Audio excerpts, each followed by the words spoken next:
James Harper had never imagined that moving into his new house would be anything more than a personal milestone, a quiet achievement he could savor after years of saving and the relentless grind of teaching music at the local college.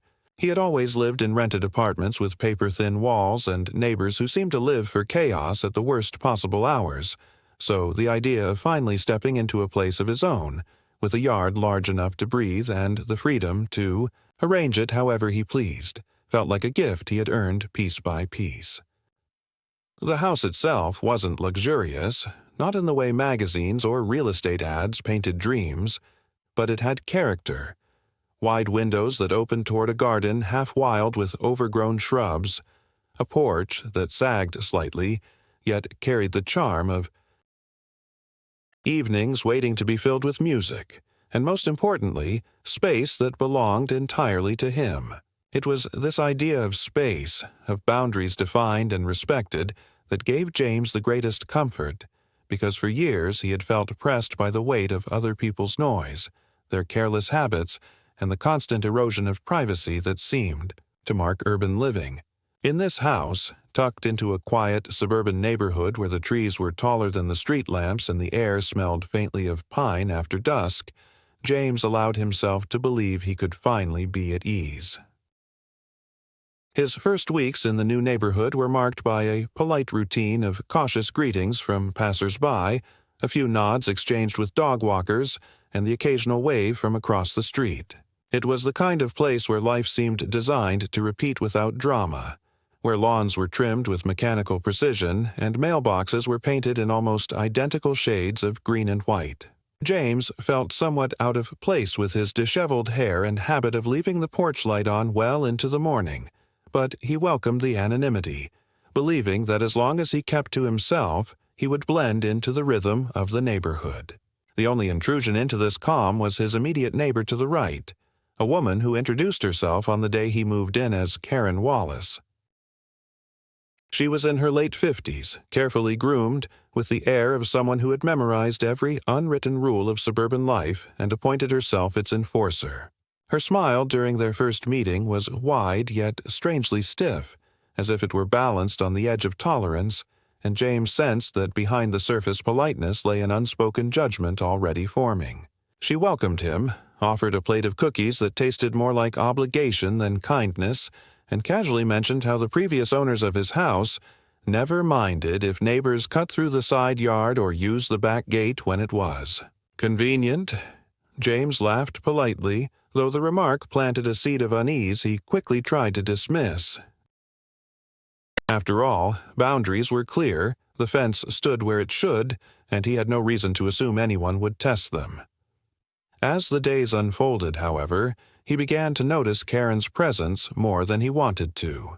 She lingered near the edge of her yard whenever he worked outside, offering unsolicited advice about where to plant trees or which brand of fertilizer was best for maintaining community standards.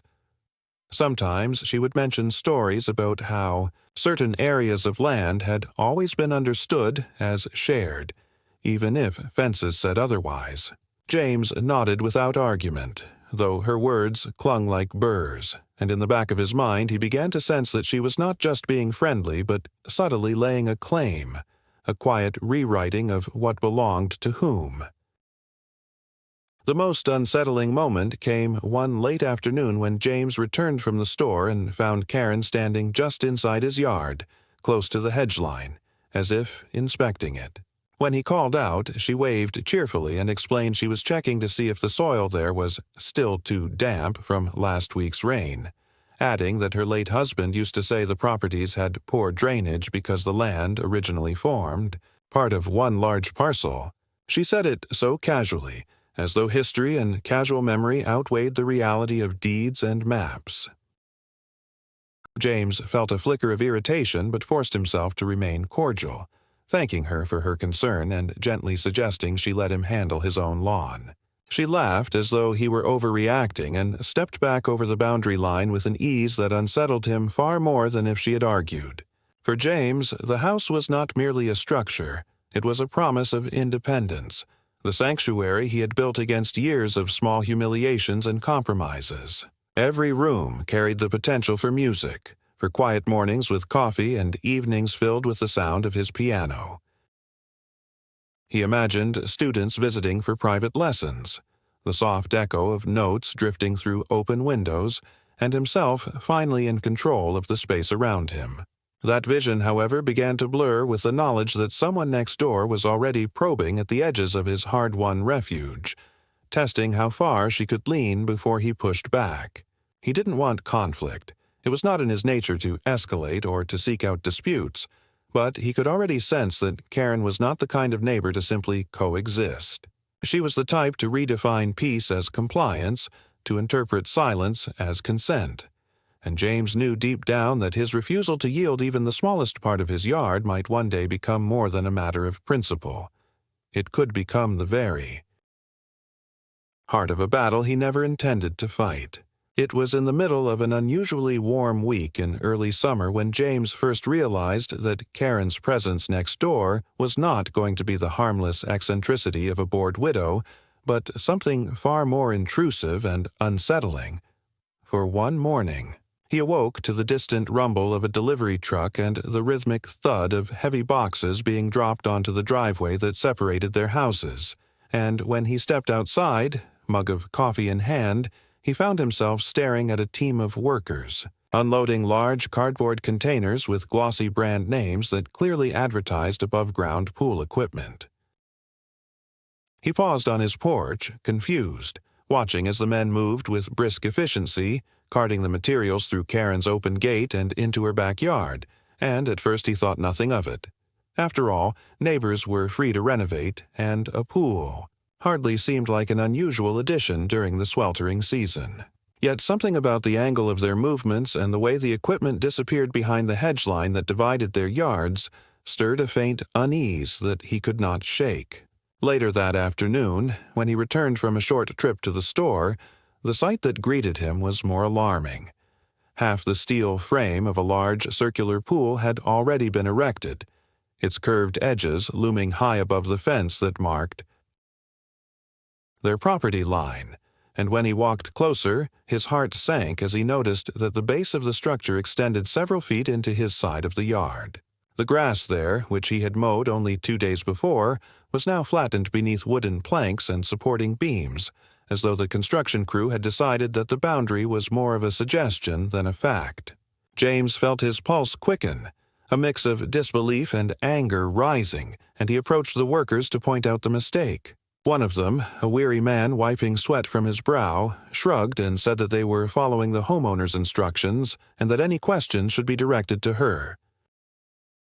When James insisted that the installation was on his land, the man only muttered something about not wanting trouble and returned to his task, clearly uninterested in disputes over invisible lines in the dirt. Not long after, Karen appeared from her back door, waving cheerfully as if the sight of her pool devouring part of his yard was nothing more than a neighborly detail, and when James called out to her, demanding an explanation, she walked over with that peculiar smile of hers, the kind that seemed both friendly and dismissive at once. "Oh, don't worry," she said lightly, her tone dripping with confidence. "The pool has always been planned for this spot. The previous owners never minded, you see, and this part of the yard has always been a sort of shared space." Everyone knows that James stared at her in disbelief, struggling to find the words, because what she was saying was not simply incorrect. It was a deliberate rewriting of reality. He told her firmly that the land was his, that the deed and the survey were clear, and that the pool needed to be moved back entirely onto her property. Karen's expression did not falter, though her smile grew tighter, almost mocking, as she replied, "Well, James, sometimes papers and maps don't capture the way things really work in a neighborhood. We all have to be reasonable, and frankly, you've got more than enough yard for yourself.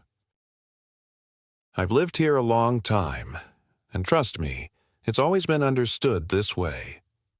James felt the heat rising in his face, not just from the sun but from the audacity of her words, and he repeated his refusal, warning that if she didn't correct the installation, he would have no choice but to take further action. Karen tilted her head slightly, her eyes narrowing just enough to let him glimpse the steel beneath her veneer of politeness, and said in a voice that carried the weight of something more than casual conversation, "If you want to make this into a fight, then a fight is what you'll get. But don't say I didn't try to be neighborly." With that, she turned and walked away, leaving James standing by the looming frame of the half-built pool, his stomach churning with the knowledge that a line had been crossed, not just physically, but symbolically, and that his quiet life was about to be dragged into something far more exhausting than he had ever anticipated. That evening, as the workers finished assembling the massive ring of steel and began laying out the plastic liner, James stood at his kitchen window, watching in silence as his yard disappeared beneath the shadow of someone else's will. He could already see the water hoses stretching across the grass, the gradual pooling of water, the inevitability of his soil becoming saturated and unstable, and with every passing moment he felt his ownership erode, not because the law had changed, but because Karen was rewriting reality through sheer boldness and persistence. He tried calling the local zoning office, hoping for quick reassurance, but was met with the usual tangle of bureaucracy: record checks, office hours, requests to file formal complaints that could take weeks, perhaps months, to resolve. By the time he hung up, the sun had dipped low, and outside the sound of rushing water filled the air as Karen gleefully began filling her pool, the hose hissing like a serpent feeding the great plastic basin that now jutted into his yard. The following morning, James found the situation had worsened. The pool was nearly full, its shimmering surface reflecting sunlight directly into his windows, and the overflow had already created muddy patches on his lawn. Karen, dressed in a bright summer dress, sat beside the water in a lounge chair as though she were on vacation, waving cheerfully when she noticed him emerge from his back door. "Beautiful day, isn't it?" she called out, her voice carrying the smug undertone of someone who knew she had already taken what she wanted. James clenched his fists, resisting the urge to shout across the yard, and instead forced himself to speak calmly, reminding her again that the structure was trespassing onto his land and that he would not tolerate it. Her response was a laugh, light and mocking, followed by a remark that chilled him more than angered him. "The sooner you accept it, James, the happier you'll be. This pool isn't going anywhere, and honestly, you should be grateful. It makes the neighborhood look livelier. Besides, what harm is a little water between friends?" Those words echoed in his mind for the rest of the day, a sinister parody of reason cloaked in the guise of neighborly charm, and he realized that the issue was no longer about a simple boundary, but about control. Karen had chosen her battleground, staking her claim not with paperwork or legal arguments but with steel and water, and she expected him either to yield quietly or exhaust himself in resistance. For James, the moment crystallized into a harsh truth. The sanctuary he had worked so hard to build was already under siege, and unless he found the strength to confront her audacity head-on, the home he had dreamed of would never be truly his. The first week after the pool was completed turned into a slow unraveling of James's patience, for each day revealed some new sign that Karen had no intention of treating the intrusion as a temporary arrangement or even acknowledging that it was a problem at all. What began as a surreal annoyance quickly hardened into the grim reality of a neighbor who believed she could take what she wanted and disguise the theft as tradition. James tried to ignore the sight of the pool pressing into his yard, its blue walls rising like an unwanted monument just beyond his kitchen window. But the sound of splashing water and laughter from Karen's visiting relatives made the structure impossible to forget. On the third evening, as he attempted to grade student assignments at his dining table, he heard the unmistakable squeals of children playing, and when he looked outside, he saw that the water cascading over the rim of the overfilled pool was flowing directly across his lawn, forming small rivulets that cut through the flower beds he had planted only weeks before. The sight made him clench his jaw until it ached, and for the first time he felt something colder than anger, an invasive dread that his refuge was slipping away from him one bucket of water at a time. He tried again to confront her, choosing a late morning when the sun was high and Karen was reclining in her lounge chair, sipping from a tall glass of lemonade. He approached the fence line, his documents in hand, the property deed, the survey map, even a copy of the closing paperwork that explicitly marked the boundaries. He spoke firmly, though his voice wavered from the weight of suppressed fury, explaining that the pool had to be moved, that there was no question of tradition or understanding, and that she was trespassing on his land. Karen listened with the expression of someone hearing a tedious lecture, nodding occasionally but never once letting her smile fade. When he finished, she glanced at the papers as though they were nothing more than grocery lists and said, "James, you worry too much." Boundaries like these were always flexible. If you make this official, you'll only embarrass yourself, because no one else here cares about these technicalities. You'll learn that it's better to be accommodating than to make enemies. The casual cruelty of her words struck him harder than any insult could have, for they carried the quiet confidence of someone who believed she had already won by sheer brazenness. That night, the situation escalated in a way James had not anticipated. He returned home after a long rehearsal at the college to find his yard sodden, the soil sucking at his shoes as he crossed toward the back door, and when he looked closer, he saw that Karen had left a hose running from the pool, deliberately angled, so that the continuous stream of water bled into his property. The realization hit him like a blow. This was not carelessness, it was strategy, an intentional act meant to soften his resistance, to drown his garden and stain his sense of order with the slow, relentless seep of someone else's will. He turned off the spigot himself, his hands trembling, and when he glanced toward Karen's darkened windows, he thought he saw the faintest flicker of movement, a curtain shifting just enough to suggest that she had been watching, waiting for his reaction. The following day, he decided that silence could no longer be mistaken for peace. He contacted the county inspector's office, requesting a review of the property lines and the possibility of citing Karen for encroachment. The clerk on the phone was polite but indifferent, explaining that such matters often required surveys, hearings, and documentation that could take months to process. James hung up with a sinking heart, realizing that bureaucracy would not protect him quickly enough, and in that gap between law and life, Karen thrived. That evening, as he trimmed the edges of his hedges in an attempt to reclaim some small measure of order, Karen walked over uninvited, her sandals squelching slightly in the damp grass, and said in a tone that hovered between condescension and threat, "You're making this harder than it needs to be. The pool is here, people are enjoying it, and frankly, it makes the neighborhood better.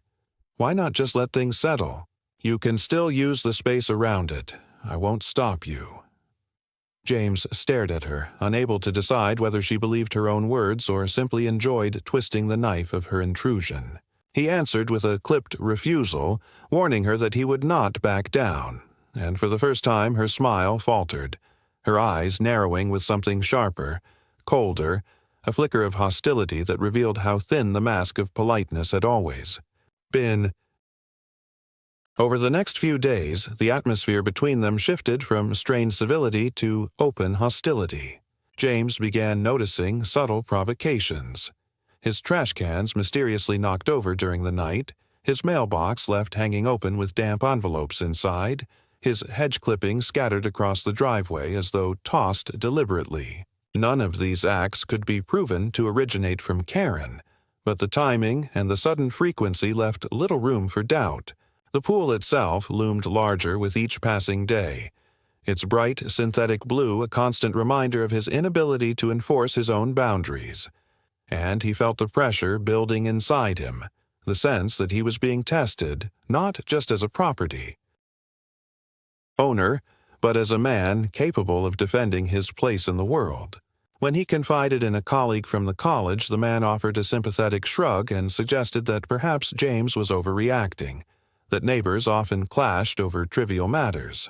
James nodded politely but left the conversation feeling more isolated than before, for he knew that what was happening was not trivial at all. It was a calculated erasure of his rights, a theft disguised as everyday friction. The breaking point came one humid afternoon when he discovered that Karen had allowed her visiting relatives to set up folding chairs directly on his lawn, their feet sinking into the damp soil as they laughed and passed around drinks. The sight of strangers lounging casually in the space he had worked to preserve as his sanctuary ignited a fury that burned away his hesitation, and he stormed outside, demanding that they leave immediately. Karen appeared moments later, feigning surprise, and said in front of her guests, "James, don't be so dramatic. They're just sitting here. It's not hurting anyone. Honestly, you should try to relax. It would make you more pleasant to live next to." The deliberate humiliation, spoken in the easy tone of a hostess managing an unruly guest, left James shaking with rage, and though the visitors eventually retreated back to her side of the pool, the damage was done. He understood now that Karen would not stop until he either surrendered or escalated, and with that realization came a grim clarity. The conflict was no longer a matter of misplaced furniture or a poorly sited pool. It was war declared in the language of entitlement, and he would have to find a way to answer it in kind. By the time midsummer had settled in with its heavy air and endless drone of cicadas, James found himself caught in a routine that no longer felt like living, but like constantly defending invisible walls that seemed to shrink with every passing week. And, though he tried to maintain composure, the truth was that Karen's pool had become a grotesque landmark, not just in his yard, but in his psyche. A reminder that his home was not the sanctuary he had worked for, but a battleground where every inch of soil had to be claimed twice over. He had reached out again to the county offices, pressing for a clear statement regarding the boundaries of his property, and after weeks of persistence he managed to secure an appointment with a junior inspector who agreed to visit the site. The day the inspector arrived, James felt a flicker of hope. The man carried measuring equipment, maps, and a detached professional air that seemed immune to the neighborhood gossip. Yet, as the survey was carried out, James noticed Karen lingering nearby, her arms folded, her lips pursed in a smile that suggested she already knew the outcome. The inspector's conclusion was as James expected. The pool clearly extended beyond Karen's property and onto his. The boundary markers were unmistakable, the survey maps aligned perfectly, and the violation was plain to see. Relief surged in James's chest, though it was tempered by the inspector's weary caveat. Filing an official complaint and demanding enforcement would take months, possibly longer, and until then, the county could do little beyond acknowledging the trespass. Karen listened quietly as this was explained, and when James looked at her, expecting embarrassment or even apology, she merely shrugged, turned toward her house, and said, "See, James, paperwork is one thing. Living next to people is another. You'll learn which matters more." The words gnawed at him because they exposed the gap between legality and reality, between what was written and what was tolerated. That evening, determined not to remain passive, James returned to his desk and drafted a formal complaint, attaching copies of the survey and the inspector's notes. The process of writing steadied him somewhat, but outside his window, laughter from Karen's yard carried through the humid night air, drowning his sense of progress with the reminder that nothing would change tomorrow or the day after. The pool glittered in the moonlight like an open wound in the earth, and James felt a growing conviction that official channels were too slow, too indifferent, to protect him in time. He began to think less about resolution and more about survival, about enduring the daily humiliation of watching his land occupied and his protests dismissed with smirks. The turning point came a week later when Karen hosted what she called a neighborhood gathering by the pool. James had not been invited, of course, but the sound of music and chatter filled the evening air, and when he looked outside, his worst fears were confirmed. Half a dozen folding chairs and coolers had been placed directly on his grass, the space around the pool treated as if it were hers by right. He felt a surge of outrage and stepped outside, determined to confront the trespass directly. But as he approached, Karen intercepted him with a glass of wine in her hand and a voice loud enough for her guests to hear. "James," she exclaimed with false warmth, "come join us, there's plenty of room. You don't need to sulk inside while we're all enjoying ourselves." The mockery in her tone, the deliberate framing of his protest as antisocial rather than justified, froze him in place. He looked at the faces of the neighbors, some avoiding his gaze, others chuckling uncomfortably, and realized that Karen had turned the situation into a performance, a public humiliation designed to isolate him further. He muttered something about trespassing, about boundaries, but his words were drowned in laughter, and in that moment he felt the fragile scaffolding of his patience collapse. He returned to his house shaking, his anger mingled with the sour taste of helplessness, and sat in darkness while the party continued outside, each burst of laughter like a hammer driving nails into his resolve. That night he understood that the conflict had crossed a threshold. Karen was no longer content to simply occupy his land. She wanted to erase his claim to it by making her version of reality more visible, more believable than his own. The pool was not just a structure, but a stage upon which she could act out her dominance, and by inviting others to participate, she was enlisting the neighborhood in her charade. James realized that if he continued to rely on distant authorities, he would lose not just the land, but his credibility as its rightful owner. The thought terrified him, because he was not by nature a fighter, but it also awakened something deeper, a recognition that the only way to counter her audacity was to step outside his instinct for deference and claim what was his in a way that could not be laughed off or delayed by paperwork. In the days that followed, James began to watch the pool with a new intensity, not as a symbol of loss, but as a machine with weaknesses waiting to be discovered. He noticed that the ground beneath it sloped slightly toward Karen's house, that the frame wobbled when children splashed too hard, that the water line seemed perpetually unstable. He began to walk his yard at night, studying the way runoff collected in small depressions, imagining how water might flow if redirected. He did not yet have a plan, but the observations gave him a strange sense of control, as though he were no longer merely enduring the trespass, but preparing for the moment when he could turn it back against her. Meanwhile, Karen continued her provocations, occasionally waving to him from her deck with exaggerated cheer, or remarking within earshot that some people just don't know how to share. Each gesture deepened the rift, hardening his determination, until what had once been a simple property dispute transformed into something far more visceral, a struggle over dignity, over the right to draw a line and have it respected. It was during one of these late-night walks that James finally allowed himself to envision the possibility of using the pool itself as the instrument of Karen's undoing. The thought arrived unbidden as he stood watching the moonlight ripple across its surface, a great shimmering mass of water precariously contained by thin walls that leaned partly on his soil. The danger was obvious. Water always sought the lowest path, and Karen's house sat just downhill enough that a sudden release would find its way to her.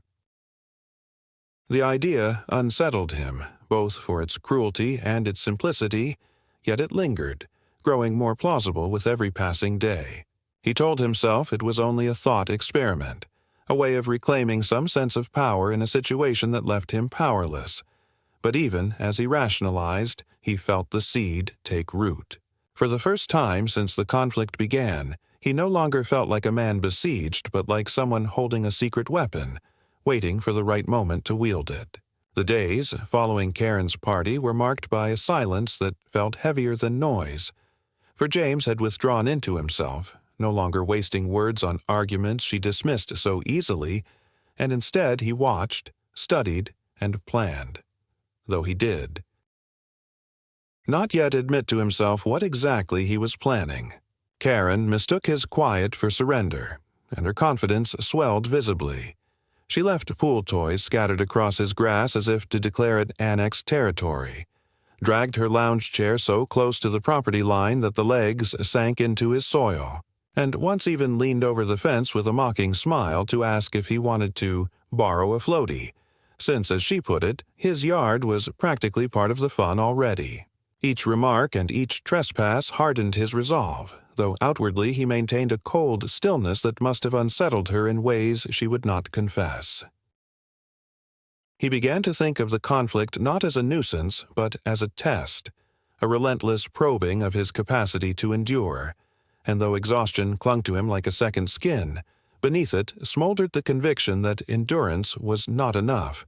His nights grew restless, haunted by dreams of water surging through his windows, of his house dissolving into mud while Karen laughed from her deck, but in the mornings those images reversed themselves and became inspiration, showing him paths to turn her weapon back upon her. He studied the pool carefully, noting how the frame leaned, how the supports creaked when the sun beat down at noon, and how the soil on his side was perpetually soaked, its drainage leading naturally downhill toward her foundations. It occurred to him that he could alter the terrain in subtle ways, deepening a furrow here, loosening soil there, and that the next heavy rainfall would conspire with the weight of the water to direct its force toward her home. The thought filled him with a grim satisfaction, for it meant he would not need to strike openly. Nature itself would become his accomplice, leaving her with the undeniable truth of her own arrogance collapsing in on her. Yet James was not reckless, and before acting he tested small measures. One evening, while the neighborhood slept, he walked the boundary with a spade, carving narrow channels in the earth that guided the runoff from his flower beds toward her side. The trickle of water the next morning was almost imperceptible, but to him it was a sign, a rehearsal for what might come.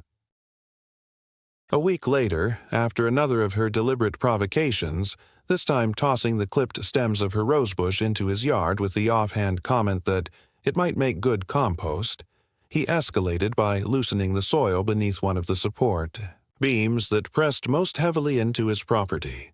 The pool wobbled slightly the following day, and though Karen either did not notice or chose to ignore it, James saw the imbalance and felt a shiver of anticipation. Karen's behavior grew bolder, as though she sensed his restraint and mistook it for defeat. She hosted another gathering, smaller this time but more pointed, inviting only those neighbors most likely to gossip. He watched from his window as she gestured broadly toward the pool, saying something that made them glance at his house with polite discomfort, and he understood that she was recasting him as the neighborhood villain, the man who refused to share, the antisocial hermit hoarding what should belong to all. That night, as the laughter once again drifted across his lawn, James sat in darkness and felt the weight of her campaign pressing against his chest like a hand, squeezing out the air, until at last he rose with a clarity that frightened even him. He gathered the tools he needed, a pump, a length of hose, a few discreet connectors, and stored them in his shed, where they waited like instruments of a symphony he had not yet dared to play. The tension between them thickened into something almost tangible, a constant presence in the air whenever he stepped outside. Karen no longer bothered with false courtesy. Instead, she offered thinly veiled threats delivered with a smile, comments about how some houses don't last long when their owners make enemies, or how water has a way of finding its own level no matter what people think each remark meant to unnerve. Instead, confirmed to James that she was aware of the very element that would undo her. He spoke less and less, giving her nothing to twist, until finally the silence itself became a weapon, leaving her uncertain whether he was brooding in defeat or plotting in secret. Then came the storm that broke the stalemate. Heavy rain lashed the neighborhood for hours, filling gutters to overflowing and drumming against the pool until its swollen sides trembled. James stood at his window, watching the channels he had carved fill and carry the excess toward her side, and though he did nothing directly, he felt the enormity of his preparation take shape in that moment.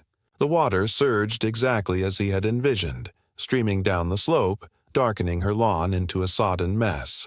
Karen emerged briefly in a raincoat, shouting instructions to her relatives as they struggled to redirect hoses and patch leaks, but their efforts were clumsy and frantic, and the storm did not relent. James said nothing, did nothing, only watched with the patience of someone who had finally learned that power did not always require noise, that sometimes the most decisive blow came from letting arrogance collide with inevitability. By the time the rain ceased, Karen's yard was a swamp, her patio half flooded, and the pool sagged ominously where its supports had shifted. James returned to bed with a strange sense of calm, as though the storm had spoken for him in a language she could no longer ignore. He knew this was only the beginning, that she would not accept the warning but would lash out harder, yet for the first time since the ordeal began, he felt the balance tilt in his favor, however slightly. He closed his eyes and allowed himself to imagine the moment when the water that now threatened would finally burst its container, not through chance, but through the steady accumulation of choices, each one made quietly, patiently, until there was no denying whose yard and whose house would bear the cost. The night the balance finally shattered began without warning, calm and deceptively ordinary, the kind of evening when the air was so still it carried the faintest sounds from house to house, when the glow of porch lights painted soft circles on the damp pavement, and James, sitting in his living room, felt almost lulled into forgetting the siege that had consumed his life for weeks. But outside, the swollen pool that had endured rain and strain and careless overfilling was already betraying its weakness, the supports groaning faintly under the uneven weight, the ground beneath it softened into a treacherous sponge by countless gallons of misplaced water. James noticed the sound first, a low, metallic creak drifting through the night air like the warning note of an instrument strung too tightly, and when he stepped to the window, he saw the frame tilt almost imperceptibly toward his side before jerking back, the surface of the water inside trembling with nervous ripples. He stood motionless, breath caught in his throat as though he were watching a beast thrash against its cage, and in that moment he knew it would not hold much longer.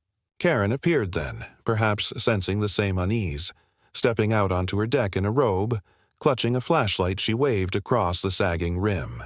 She shouted for someone inside, her voice edged with panic rather than command, and within moments 2 of her relatives emerged, fumbling with buckets and tools, their figures outlined sharply against the harsh beam of light.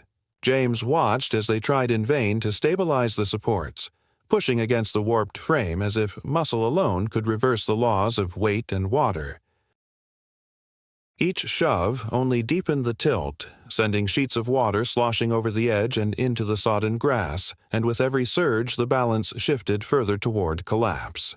He realized then that this was the moment he had been walking toward all along, the moment when the arrogance and carelessness that had invaded his life would finally come crashing back on its architect. The sound, when it came, was not a single snap, but a chorus, the sharp crack of bending metal, the muffled thud of beams ripping free from the earth, and the deep, resonant roar of water breaking free of its container. James flinched instinctively as the wave surged forward, but it did not come toward him. It rushed downhill just as he had known it would, a churning flood that devoured the space between pool and patio in seconds. Karen's scream pierced the night, high and jagged as the torrent slammed against her house, cascading through the open sliding doors she had left ajar for air. Furniture toppled, lights flickered, and the neat facade of her living room dissolved into chaos as water swallowed rugs and couches alike, dragging them across the floor in a violent current that belonged to no storm but her own stubbornness. James stood frozen at his window, every nerve alive with a mix of horror and grim vindication, as though he were both witness and executioner to a judgment that had been waiting to fall. Neighbors began to emerge from their houses, drawn by the noise and the shouts, their faces pale in the glow of the porch lamps as they watched the flood spill into Karen's home. Some rushed forward with futile offers of help, others simply stood in stunned silence, and through it all James remained still, invisible in the shadows of his room, unwilling to break the spell of inevitability. Karen stumbled into the yard, soaked and furious, her hair plastered to her face, screaming accusations into the night. She pointed toward his house, shouting that he had sabotaged her, that this was his doing, that he had cursed her pool from the beginning. But her words rang hollow against the undeniable truth before everyone's eyes. The pool had been built where it should never have stood, and its ruin was the inevitable consequence. When the police arrived, their flashlights cutting across the wreckage, Karen repeated her accusations with frantic urgency, but the officers exchanged skeptical glances as James calmly presented his deed, his survey documents, and the inspector's written confirmation that her construction had trespassed onto his property. He did not raise his voice, did not gloat, only spoke with the steady weariness of a man who had endured too long to need triumph. The officers took notes, asked questions, but the evidence lay in plain sight. The broken supports rooted in his soil, the flood pouring downhill into her living room, the neighbors who muttered quietly about how she had ignored warnings. At last, one officer placed a hand on her shoulder, urging her to calm down, and she crumpled into angry sobs, railing against a world that no longer bent to her will. James returned inside as the chaos ebbed, closing his door against the noise, and for the first time in months he felt the silence of his house return to him, not as emptiness, but as possession. The pool was gone. The water had chosen its course, and though the night reeked of mud and chlorine, beneath it lingered the unmistakable scent of freedom reclaimed. He sat in the dark, his hands still trembling from the intensity of it all, knowing that the conflict was not over, that Karen would claw and thrash against her downfall, but also knowing that the tide had turned irrevocably, and that for once the line between his home and hers had been written not in paper but in water, unanswerable and absolute. In the days that followed the collapse, the neighborhood settled into a hushed rhythm of gossip and avoidance. For, while the damage to Karen's house had been undeniable, what lingered more heavily was the spectacle of her downfall, witnessed in real time by those who had once laughed at her gatherings by the pool. James noticed the shift almost immediately. Neighbors who had previously nodded politely now lingered longer in their greetings, their voices cautious, as though afraid to be caught siding with the wrong person, while others avoided Karen altogether. Unwilling to be dragged into her spiral of anger and blame, the ruined pool lay in a mangled heap on her lawn, its twisted frame and shredded liner baking under the summer sun, a monument to stubbornness left uncollected for weeks, as though she could not yet face the admission of defeat by clearing it away. From his window, James watched her once busy yard fall silent, her deck abandoned, her curtains drawn tight against the daylight, and he felt no joy in her retreat, only a deep, steady calm that came from knowing the boundaries of his home had at last been restored not by argument, but by the weight of consequence. He spent his mornings tending to the soil that had been drowned, slowly reseeding grass and reshaping the flower beds that had once seemed doomed, and though the work was tedious, each small act carried the satisfaction of reclaiming what had nearly been lost. The neighbors who passed by sometimes offered compliments on how quickly his yard seemed to recover, and though James accepted their words with polite nods, inside he understood that what had been restored was not simply grass or hedges, but the sense of belonging he had feared would slip away forever. Karen remained a presence, of course, but a diminished one, her voice no longer carrying across the fence with casual authority but confined to bitter mutters that no one seemed eager to hear.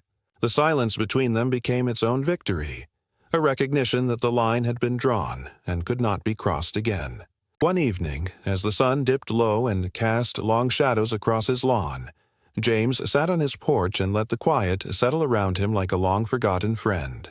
The battle had been exhausting, humiliating, and at times unbearable, yet its end had brought him something more than vindication. It had given him proof that even in the face of arrogance and intrusion, patience and resolve could carve a space of safety that no neighbor's will could erase.